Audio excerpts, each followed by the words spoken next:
Warning, we sometimes use swear words on this podcast.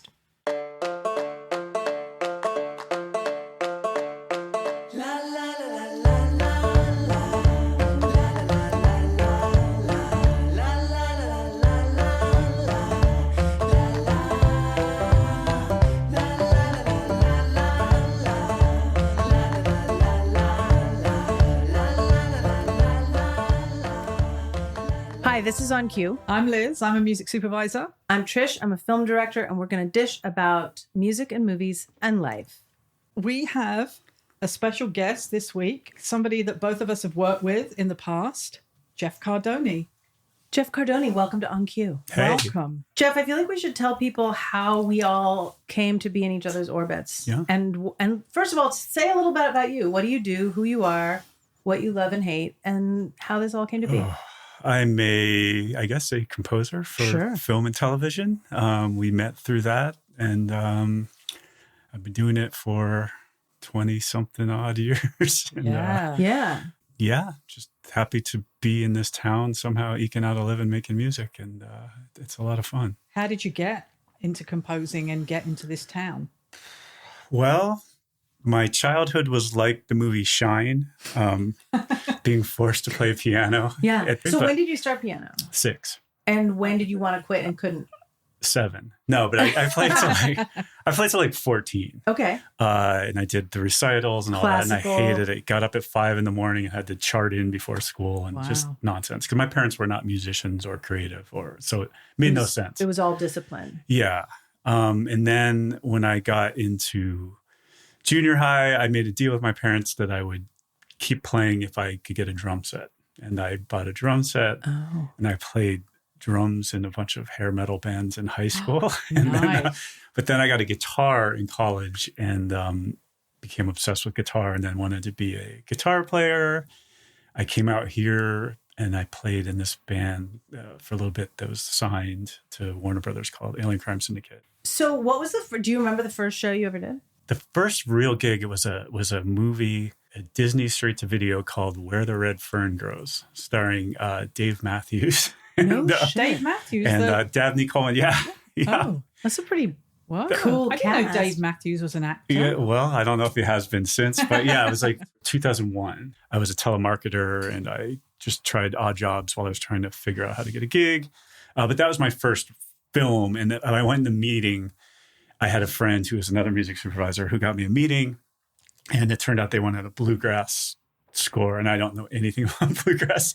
So I lied, and I went to McCabe's on the way home and bought a dobro and made a demo, and I got the job. So your first job was a bluegrass a bluegrass score for a Disney direct-to-video that starred Dave Matthews. Is that what you're saying? Yes. Yeah. It's a lot.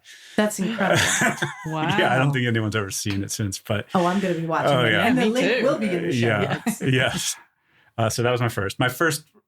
And then, a lot of near misses and stuff. And I was pretty much about to give up. In like 2003, I was broke. I was living in a hotel by a strip club at the airport. And I had a friend who, studio next door opened up. He's like, you should come in here and work here. And I had no money. So I cash advanced one of those credit card things in the mail. Yeah. I prolonged my leaving for 4 months. And one day he came in and he said, the AD is making a short film. Can you help? Maybe you can help him. And so I did a short film. And then like a month later, he called and he said, we're doing the spinoff, CSI Miami. And so on a Friday night, I got a chance to demo for Jerry Bruckheimer. But I got the call the next Monday and just saying, they picked your demo. And so that was my first real gig, which CSI Miami, which went for 10 years. It changed my life. Wow, what a cool story. Yeah, what a great gig to get. It was a good one. Yeah. Now, Jeff, what is it? Let's talk about what a composer actually is, because I think a lot of people listening aren't necessarily in our industry. Yeah. What is that compared to like a music editor, a music supervisor, or someone who writes songs for movies? I say to all the people that don't know what we do, I do all the music that doesn't have words. All the background, Yeah. Because I think till this day, my mom doesn't even know what I do, Yeah, it's all the background music that you pay attention. You don't pay attention to till you know someone who does it, and then you pay attention to it because it can really make or break a movie. Absolutely. But you know what I think as well? And I'm sorry if this is going to sound a bit controversial. I think the best scores are sometimes the scores you don't notice. It's kind of true these days. It's kind of the new aesthetic. It's not this big hummable tune. Yeah, I think it's like it does its job. It takes you through. It moves you along in the film, but your ear's not tuned into it all the time because it's helping the story along. And I sometimes think those are the best scores. Agreed. Yeah, it's hard. I mean, it really depends. I always thought composer is John Williams. You think of all those iconic, super hummable, the exact opposite of what you're saying then. But now, the aesthetic has definitely changed where so many successful movies and successful scores, you're not humming them. Yes and no, though, right? Because I feel like what you're both saying is true, but sort of like wearing a statement piece of jewelry or something. If you go bold and memorable and noticeable, right, it's awesome when it works. And it's really distracting when it doesn't work. So I feel like some of these sort of ambient scores that are very like beds of this and soundscapes of that are kind of safe. And they might be very, very effective. And sometimes they are the best thing for a scene or a movie. But sometimes I feel like it's because someone was afraid to wear the bold thing. I think there's room for everything. Yeah, absolutely. Totally. Yeah. Let's talk about what's coming up for you because you're doing this show, Cruel Intentions, right? Yes, it's there for Amazon. They're doing kind of I guess it's a reboot, but it's set in the future. Okay. To Cruel Intentions, which is Dangerous Liaisons. Really. Reimagining it. Yeah. And that's because we've heard a few snippets of the score and it's quite orchestral, but I'm into that. Because in that case, I feel like that sort of arrogant, pompous sound is part of the story. Yeah, I'm into that. I think it's good. How big's the orchestra? 42. 42, yeah. Actually, we're doing one at Warner Brothers Monday, the last one. Really? But that's huge. Yeah. Yeah, but that was, it wasn't subtle. That was the whole point, to make it. And that's the thing, when it's intentionally done and not done to, sometimes I think orchestral scores are there to paper over a lack of emotion or a lack of excitement or a scene that feels too small and needs to feel bigger. And music can do all those things, but it's easy to come in late in the process, whereas this show, it's like a 10-hour film basically, but everything was written on piano before, and I had all these melodies and pieces of music, so it became part of making of the show. And I was in early. That's cool. And then I feel like it's becomes a part of the fabric, and that's so awesome. That's hard when you come in late to make it part of the fabric, because then you're being reactionary instead of proactive. That's an interesting point. Yeah.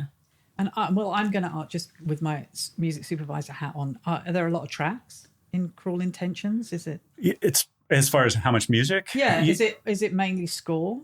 Oddly, there are a lot of tracks too. I thought there might be. Yeah. I felt like in the original, they played a lot of the slapstick humor, kind of. Yeah. And I said, I don't think it should be any of that. It should be way more serious and real. And so, I fought from that from day one, because I didn't want.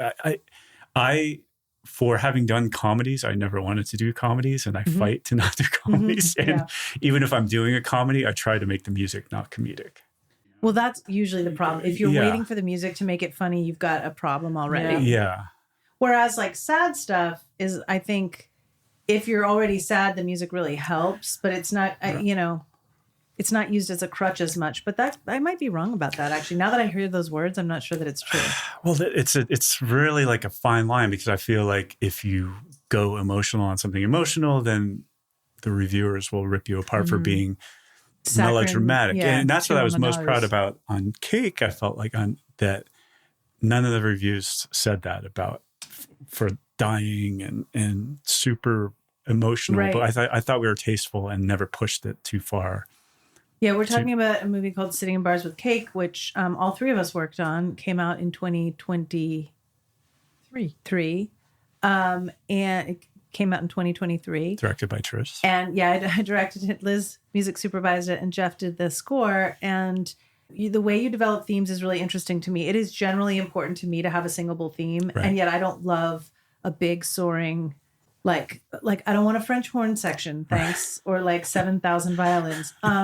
So we went through a lot of things on this, a lot of instrumentation, a lot of themes. Do you want to talk about that and sort of talk about your process? Yeah, I mean, I think having known you for a few years, I think I know your aesthetic and I know what to avoid. But you also like to push me, and I appreciate that. I mean, we did end up having a string quintet on this thing. we had strings, and and in fact, I remember when we did the cue in the hospital, I literally was like tearing up when conducting. It was so embarrassing. Like, me too. We were all crying when we were recording this beautiful string quartet. Yeah. String quintet, I guess. Which that was a victory. I feel that we got that in there and you didn't cringe. But no, but I listen, I don't mind. It's all the context. It's all the context. Thank you. Yeah. Yeah. So tell us how you developed that theme. That is a beautiful cue. I believe that you have to have an idea first. So like, it's just watch the movie, read the script, and get something in your head. And so I always like sit at a piano. And for this, I think they called me on Friday and said that I was going to be working on it. We didn't give Jeff a lot of notice. But I went to New York. I had to go to New York, and I was worried that I was leaving right when we were about to start. Right, You're like, don't worry about it. And so I rented this studio in New York, overlooking Central Park. It was just a piano room. And there are all these, I could hear opera coming from one room and all people, New York artists rehearsing. And I was just sitting at the piano, and I hadn't seen the movie yet, but just read the script and was just trying to come up with some melodies. And I honestly didn't know if anything was going to work. But then when we met that following week and I started writing some things, I had one of the demos on my phone that ended up being the nugget that was the theme of the friendship theme of the whole movie. Let's listen. We have actually that recording because you saved it. Thank you. So let's listen to that.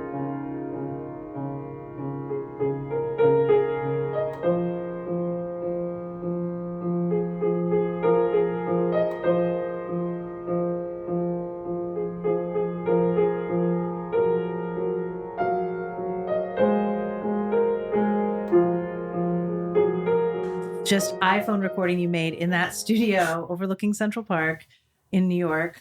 I don't know, 2 years ago, 3 years ago, whatever. Yeah. Okay, now let's hear what that cue turned into.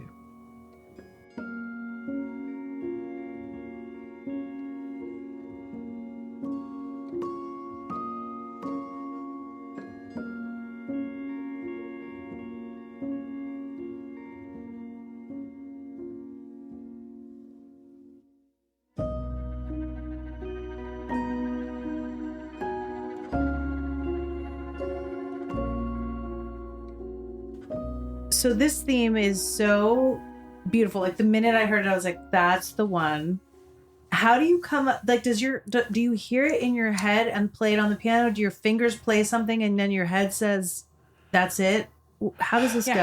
How did it develop from that demo into this gorgeous piece? I think, for me, it's like you just sit at the piano and with like the script in your head and something comes to me, like, so I have an idea. Like, it doesn't always work. Sometimes what came to you, and then when you see the picture, it's wrong. But, sometimes it carries through. So I just had that little fragment when I went back and listened to that I thought could be something to build on. And then when we met, I think I may have done that cue pretty early on just to see if it worked. And I kept building on it. It seemed to keep working. And then so then, it's as simple as that. How did you get to the final instrumentation? Well, I think because it's so heavy and the themes of the movie are so heavy and there's so much emotion on screen, to just figure out the lightest way to do it, like not to go with a big full string section because Trish would fire me. but no, that would have been wrong. It would have been pushed too far. So just, trying to find some instruments that sound kind of familiar, but kind of not, and I use this practice piano. It has the felt pedal on it that I use a lot. That's kind of like, I love that. Yeah, it's super noisy and sounds rickety a little bit. Yeah. I just like when stuff doesn't sound perfect. Yeah. I like that human sound to it. I think that's what makes real music, the imperfections. I find with everyone having a Mac laptop and all these, so everyone can have the same sounds, and if you do everything from those sounds, and you just sounds like everything else. So for me, I just like to have me playing something laying around not so well, but it sounds like you. It doesn't sound like everyone else, to within reason. But like there's like these little in the background there. Yeah, And I have word. this like, it's this bowed guitar that I had built. It's kind of like a viol. It's called a guitar viol. So it's kind of like it's tuned like a guitar, but it's more like a viola. So Wow. you can play it with a bow and it just sounds weird. Wow. I never knew you were using that in this Yeah. cue. That's so cool. Yeah. So I try to, because it sounds kind of like a cello, but if it were a real cello, it would sound really good. This sounds not so good. Well, I love that. I love hearing something, that has that just sort of achingly human Yeah. sound to it, whether it's breaths in and out or fingers on a fret or, the felt pedals. I feel like there's an almost music box quality to this cue that's not cutesy pie, but also feels so nostalgic and feels so much like the sound of childhood and the sound of growing up, but kind of overlaid with life's hard realities, which is kind of like the whole movie is what we wanted to get across. You really nailed that. And I also use my voice a lot, which is kind of ironic because my voice is not good, but I've kind of used that in a lot of things lately. I actually want to talk to you about that because in Players, we used your voice too. So we did, all three of us also worked on a movie called Players, which came out just this year, 2024 in February. It's a rom-com and for Netflix. And you used your voice a lot in that one. I think we were nudging you too because we loved that sound, Liz and I, and my editor as well. And tell us about that. Because, there's that cue in Players, which I think... Oh, it's all vocals, right? Yeah, that which is a really important cue. Are we allowed to play that? Friends theme. Well, it's the theme when she comes home from the bar and she realizes she's in love with him. It's called Lonely Apartment. Okay, so there's a cue which is all vocals, I think, or maybe there's like a few. So which is just layered Jeff. Yeah.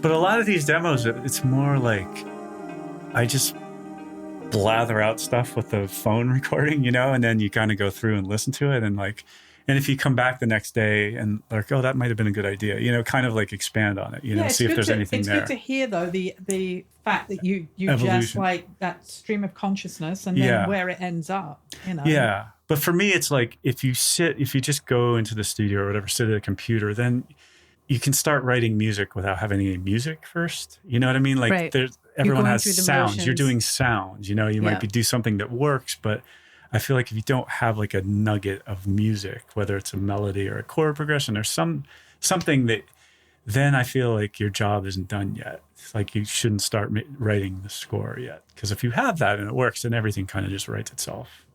That's such a good, because you're saying words without having a story versus if once you know the story, the words are just kind of chasing what's happening versus inventing something that doesn't exist. And I think it's easy to do because you can sit and play some synth that sounds like something you've heard. So it sounds good, but it's like there's no words to it. It's like it's a language without words. It's hollow. Yeah. Let's play that. Let's play the development of this cue from the movie Players. You developed a really beautiful theme that I do think really serves the story and the characters. Can we listen to your demo? Absolutely.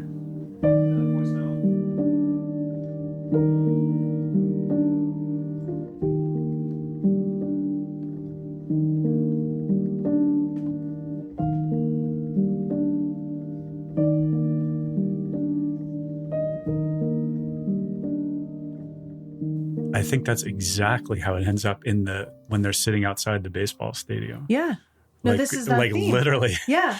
And I think what's so interesting is you were able to nail this vulnerability. Because for me, this moment was all about being vulnerable and like the acceptance that comes from just kind of that degree of surrender. And I think you found like that melody alone, like that's just the demo version, but it's already in there. Yeah, it's a beautiful melody. It's super simple. I mean, that's one thing it's taken me a long time to realize is simplicity. Less is more. Works, yeah. So let's talk about instrumentation because this theme does appear. So we were trying to figure out how to do it. Yeah, so I think it's in the first cue, like when they're walking down the street. Before she met Nick, but she was talking we about introduced this theme very early on in the movie. It was in this like waltzy band kind of thing, if I remember. I think there was like drums, bass, Rhodes piano, but it was like nondescript. You wouldn't really hear it if you weren't listening for it.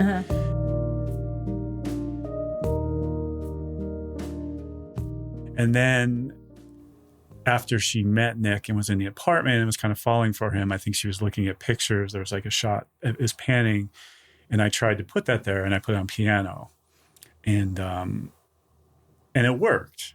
But I believe in the arc of the whole movie, you guys thought that maybe it was too much too soon. So we tried some different instruments, right? I think we tried guitar. I think something else. I just can't remember for the life of me. But guitar ended up being what worked. I think we tried two different guitars, like a jazzy guitar and I think like an acoustic guitar. And it's interesting how the instrumentation really changes. Should we hear it? Let's hear it on guitar. Yeah.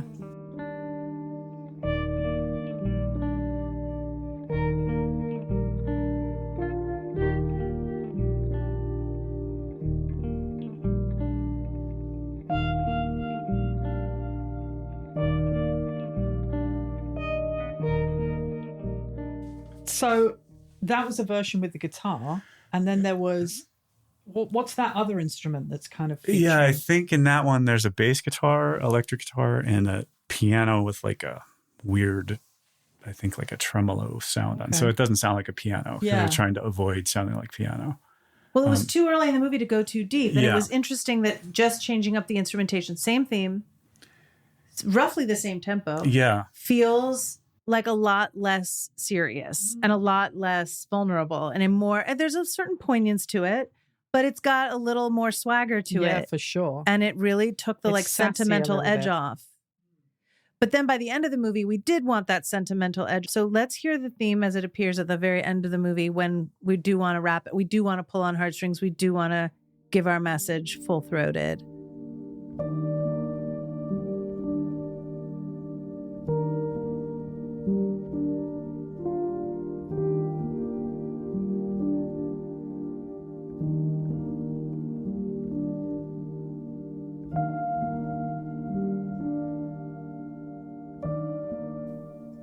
So another thing, tempo, because that version is much slower than the version with guitar and the original demo that you did. Yeah. And so that's kind of another sort of interesting thing, how the themes can develop throughout, and just those differences in tempo can make such a huge difference.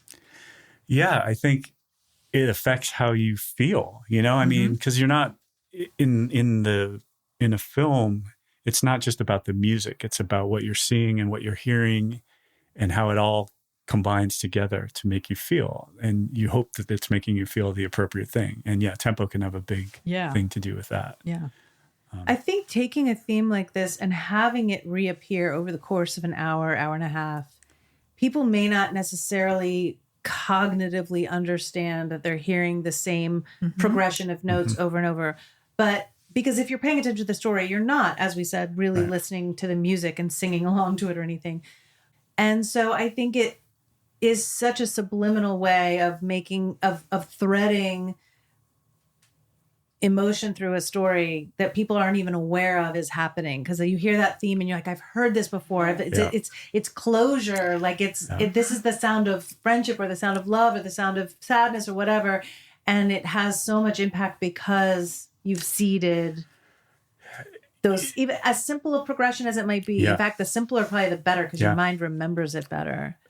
Yeah, I think we always feel like we have to do too much. And I feel like it's taken me a lot of years to realize that repetition is good. You need to repeat things a certain amount of times for people to, realize that they've heard it before.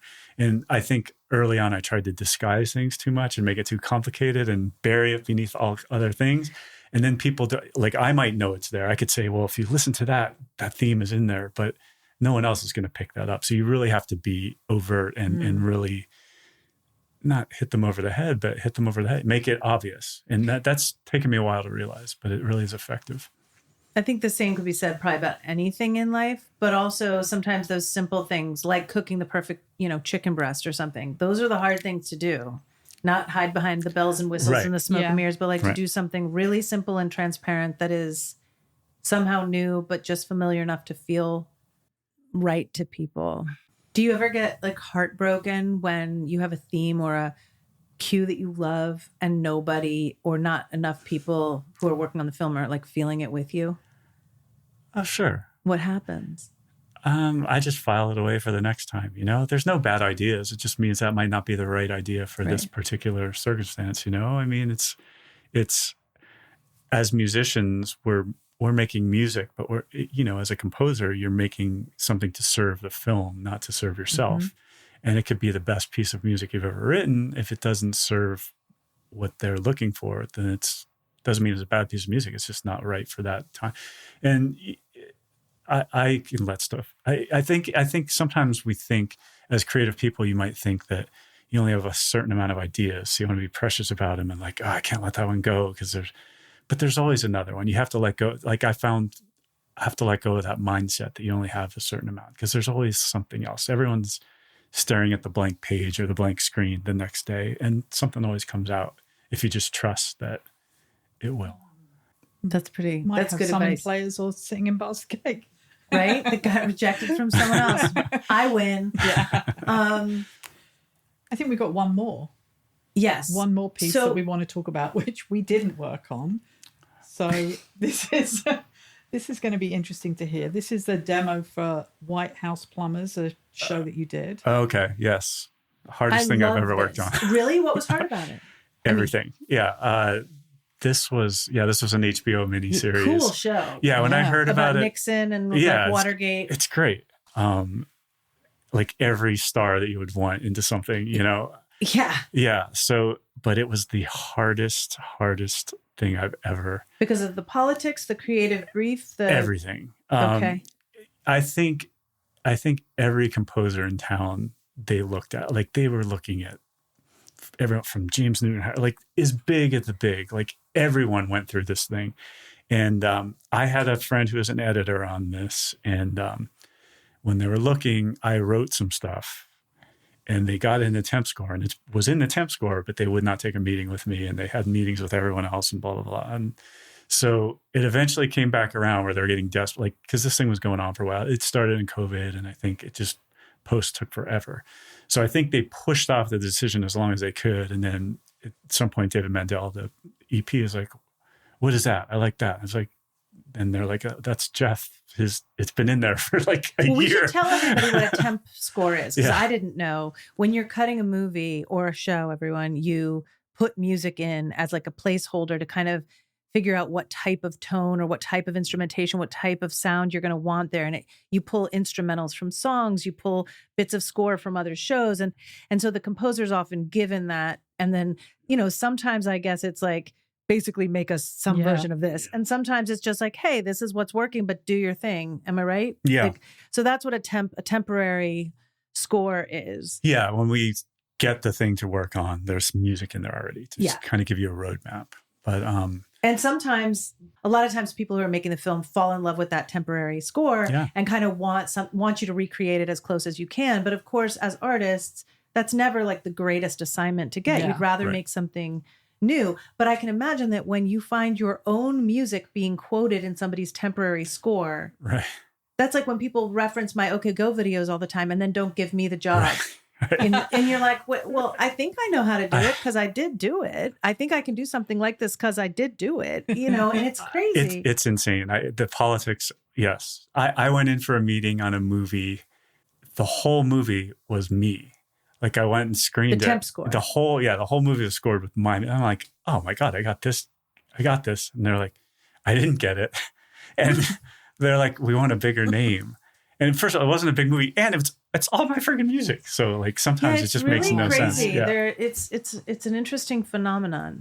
Yeah, but back to Plumbers, I knew from reading the script, that it was a period piece, so you kind of in your head have an idea of what I think would work. That's what I wrote these demos. I'm like, this is what I think it should be, and they were working, but I could not get in the door. But then they finally ran out of time, and somehow I got a meeting. And they gave me a chance, but then I found out after the meeting, I found out that they gave some other person the chance too. So they had you guys competing? Yeah, and then I was like, I'm not going to do that. But so I knew the guy who I was competing against. He's a friend of mine, and I was like, I'm just going to do the most, can we curse on this? Or Yeah. I was like, I'm going to do the most fucking dark, ridiculous thing just to get myself out of this mix. So, I had nothing to lose because I thought it wasn't worth. Right. I was like, I had been through the ringer so long, I was just about to just give up. But I did something so bizarre and they liked it. And that's how I got the gig. Is that the theme we're about to listen to? hear? No, this was all drama just to get the job. So you get the job. So with that got me thing. the job. So then it was like Halloween or November 1st.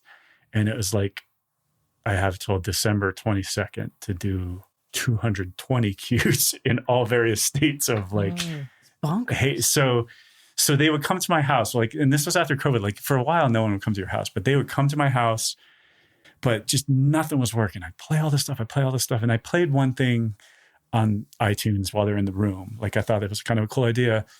And they're like, oh, I don't know, maybe like they just would not commit to anything. So I'm like, let's do it to picture. So I ran the picture and I sat at the piano while they're sitting there and I was just hacking out some stuff. But there's just this little phrase in like, as I was playing, they're like, what about that? They like that. And I was like, that? It's just like, da, da, da, da, da, da. It was just the most simple thing, but somehow that stuck out in their head. So I was like, okay, can you guys come back tomorrow? Let me try. So I took that little bit and tried to turn it into it. And so one of the other things I played for them was like this like bongos and upright bass and this kind of like grooving thing, kind of like, but they didn't get it. I'm like, I know it's going to work. Yeah. But I just had to keep playing for them. So I'm like, come back tomorrow.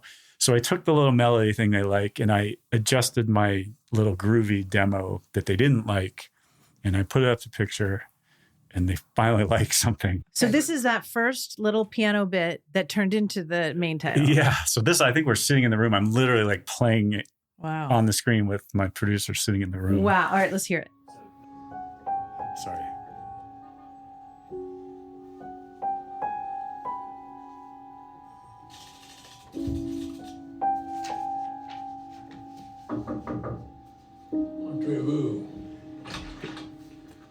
With a ticking percussive. To hear you playing on your piano while the director and producer are sitting in your house watching the scene dry on a screen is cool. Yeah, in hindsight, it's cool. At the moment, I was about to have a panic attack. Like I was like, Sure. I was like sweating and like I was just desperate. I was just desperate for something to catch their ear because like, but what's amazing is that's just such a short piece that caught their ear. Yeah, like I was like that. Well, that was part of a much longer piece, but that was the only thing they gravitated to. And I thought that was the worst part of it. Yeah, but it gave me something that I could at least build on and say, well, you liked this yesterday, so like, let's try it. Yeah, so this next thing was me, after they left, just kind of taking what they liked and trying to flesh it out into more of the whole piece.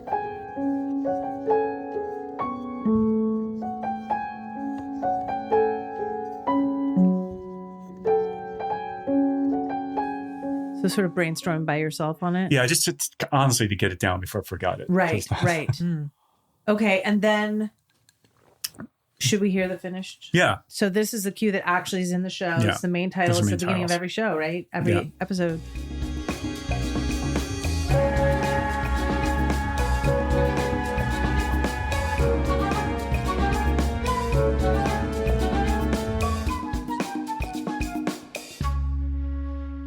Jazz flute is one of your specialties, it turns out. I mean, I know you have Katis to play them for you, but like when we were doing players and we needed sort of a capery tune as well, and we wanted this kind of like almost like a Bond movie, like the lighthearted moment in a Bond movie, you were like, oh, I know what to do.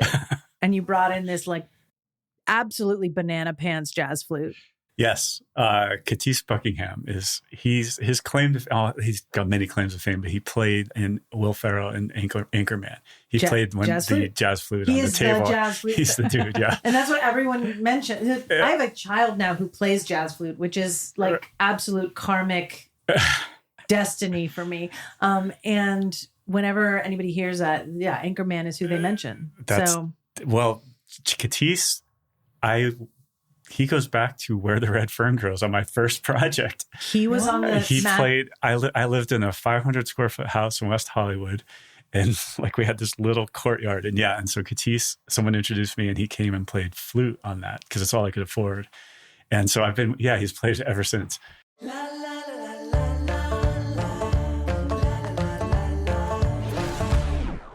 Do you have a favorite song? Probably the best song ever made was probably "God Only Knows" by the Beach Boys. That's a song. With Bohemian Rhapsody a close second. Bohemian Rhapsody. Yeah, I know it's not edgy, but No, I love it's just unbelievable. Rock opera. Yeah, but God Only Knows, I think, just Yeah. the most incredible 2 minutes of music ever made, and it's just.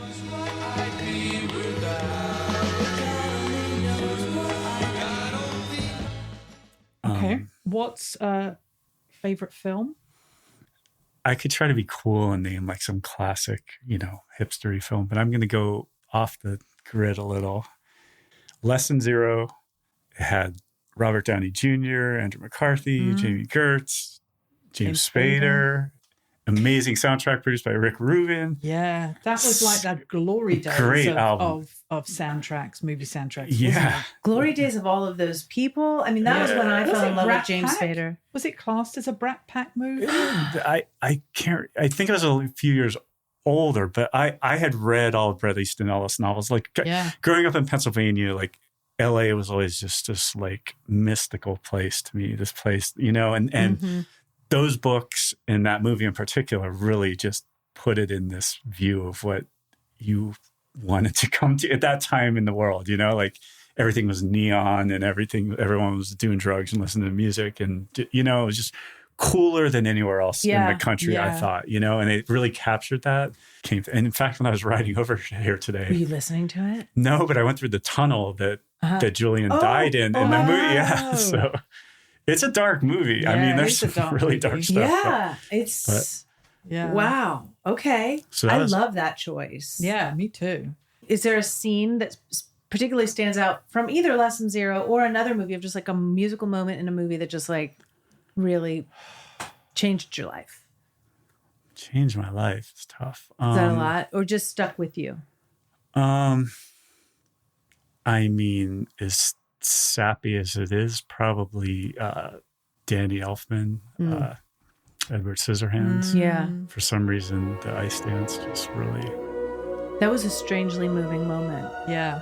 I think everybody would agree. Yeah, so beautiful. And that was like, I didn't know scores can be that cool, like not so classical, but just so moving and beautiful. And I think Danny Elfman's obviously a genius, but I think it just spoke to me like in a way that a lot of other classical stuff didn't.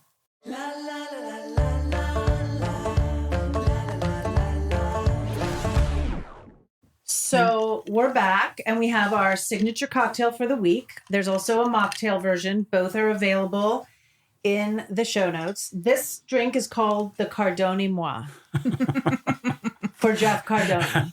Now, what people may not know about Jeff is that he likes a tropical cocktail. Right. I happen to know this from many trips to chain restaurants together. Cheers, Jeff. Thank you for coming Cheers. Oh my gosh, on there's cue. Wow, how do you even drink this? Oh, wow. Ooh. So what's in this cocktail? So Blue Cure, first of all, I felt like this cocktail not only sort of summarized the glory of Jeff Cardoni, but there was something about the blue and the sort of neon blue quality and the blueberries that are down here, but muddled blueberries that felt real 80s to me and felt like a cocaine drenched party. And even the color palette felt a little Kind of Less Than Miami Zero. Vice, Less Than Zero. Yeah, I like it. I don't know, but what's in it is gin, blue curacao, lime juice, muddled blueberries, and a few dashes of peach bitters. Nice. The mocktail. There it is. Yeah, God, it's perfect. Less than zero. The mocktail version is just as delicious and just as festive. So This should be AKA Less Than Zero. AKA Less Than Zero.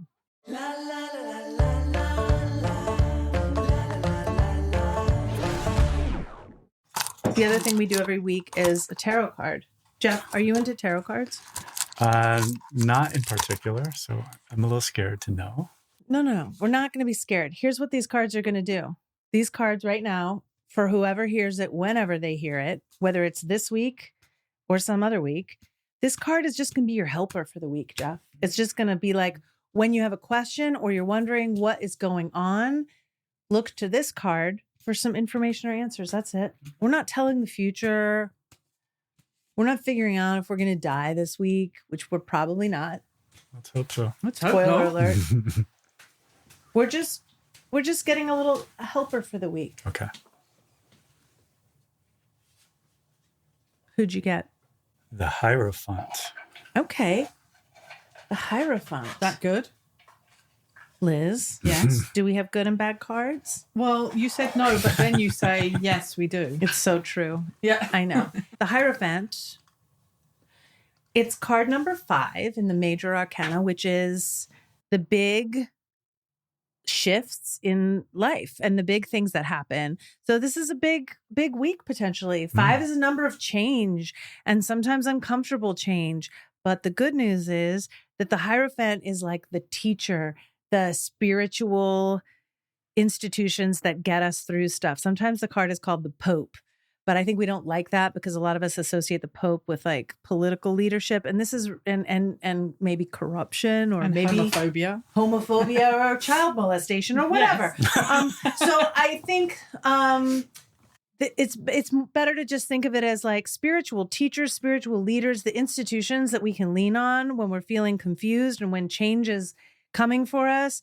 Sometimes this card has keys on it. The guy, the Hierophant is giving keys to his like supplicants. And I think it's because it's about like, that's where the keys are. That's where the answers are. That's where the forward progress is. That's how you get through the doors that you need to get through.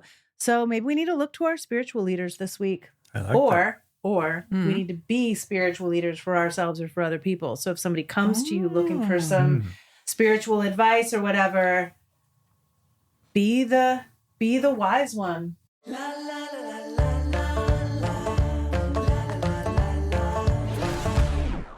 Shall I do my favorite thing? I think it's a good one. It's Inside Out 2. We went to see Inside Out 2 last night. Riley is now 13 and she's gone into puberty. And so there's like 4 new characters. I mean, I'm not going to do a whole thing on the story, but there's like anxiety, which plays a huge role in the movie, and then ennui, which is like boredom, which is fantastic. I wish ennui was in it a lot more. Embarrassment is exactly how you think embarrassment would be, this big, awkward, just trying to hide in a hoodie the whole time. And then envy. And I just loved it. I mean, you know, with all Pixar films, they look beautiful. Like you see the dust floating in the air when someone has their arm out and stuff. And it's just beautiful. I loved it. I mean, they had like neuroscientists and things, I think, involved in this for a long time because they were going to have like 9 emotions. And then I think they ended up just doing 4. I mean, I thought Inside Out was very emotional. This feels a bit more lighthearted. There are lots of like nods and gags for us adults to get, which I loved. It's definitely worth it. It's very funny. Perfect.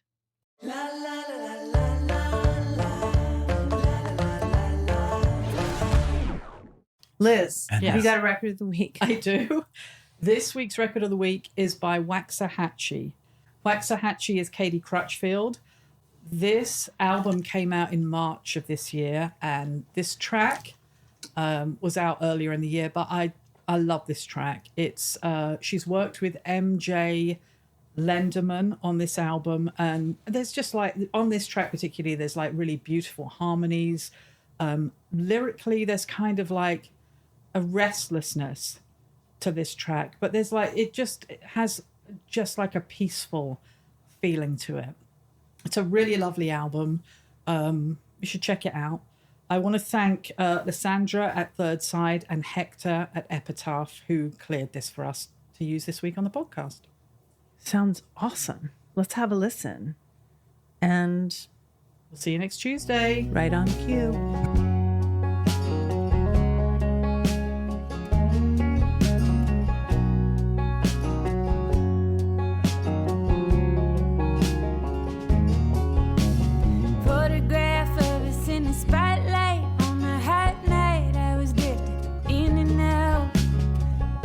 Only off chance I'm blunted in the bullseye.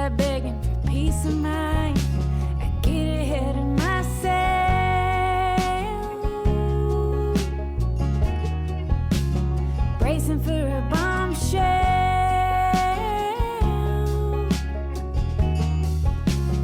Earlobes written on a blank check, wear it around your neck. I was at low, but you come to me on a fault line, deep inside a gold mine, hovering like a moth.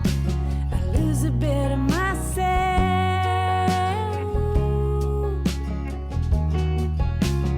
laying out eggshells. I've been yours for so long, come right back to it. I let my mind run wild, I don't know why I do it, but you just settle in like a song, we know it. If I can keep up, we'll get right back to it.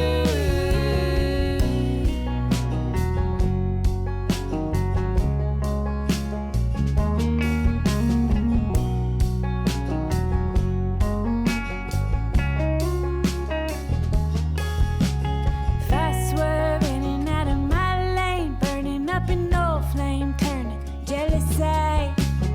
I'll fall down into a fair game, lick a wound that was not ever mine.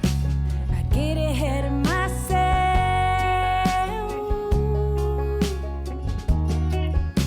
refusing anyone's help. I've been yours for so long, come right back to it. I let my mind run wild, I don't know why I do it. You just settle in like a song, we know it. If I can keep up, we'll get right back to it.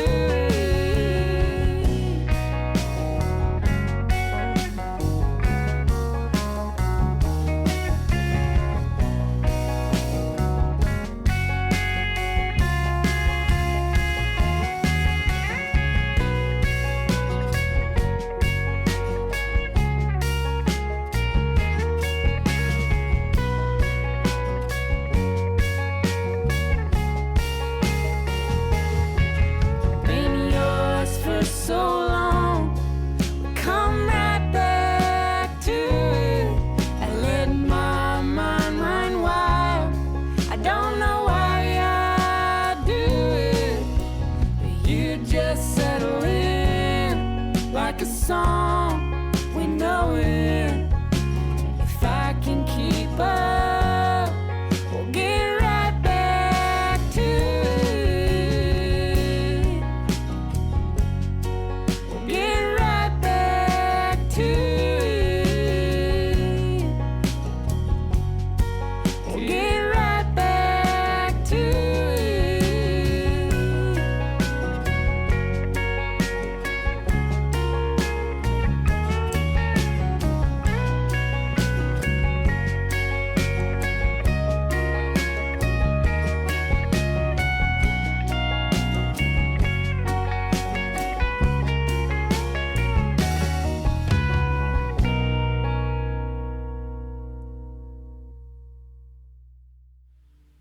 On Cue is produced and edited by Walter C., and the theme song is Ends of the Earth by Simon Stedman and T.T. McGruber.